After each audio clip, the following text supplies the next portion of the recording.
ఎన్నికల ఫలితాలు వెలువడటానికి మే 23వ తేదీ వరకు ఆగాల్సి ఉండటంతో అప్పటి వరకు తమ కుతూహలాన్ని ఆపుకోలేని పౌరులు సైతం ఫోన్ సర్వేలు చేస్తూ సంతృప్తి చెందుతున్నారు. జిల్లాలో ప్రధానంగా పాలకొల్లు, భీమవరం, ఆచంట నియోజకవర్గాల్లోని అభ్యర్థుల గెలుపోటములపై పందాలు జోరందుకున్నాయి.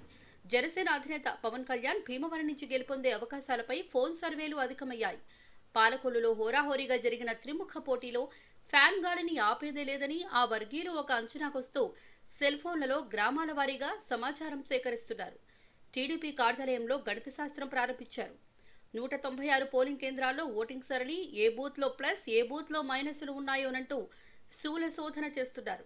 చరవాణిలను ఉపయోగించుకుంటూ గ్రామాల వారీ సమాచారం సేకరిస్తున్నారు. జనసేన పార్టీ కార్యాలయంలోనూ ఇదే తంతు కనిపిస్తోంది.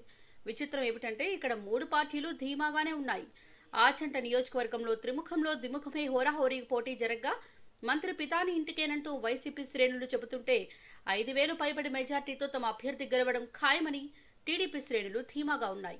నియోజకవర్గంలో ఓటింగ్ సరళిపై జిల్లాలోని బెట్టింగ్ రాయళ్లు ఫోన్ ద్వారా సమాచారం తెలుసుకుంటున్నారు. పోటీ గట్టిగా ఉన్న నియోజకవర్గాల్లో కేవలం గెలుపుపైనే పందాలు వేస్తుంటే గెలుపు సునాయాసమని భావిస్తున్న నియోజకవర్గాల్లో కోసు పందాలేస్తున్నారు.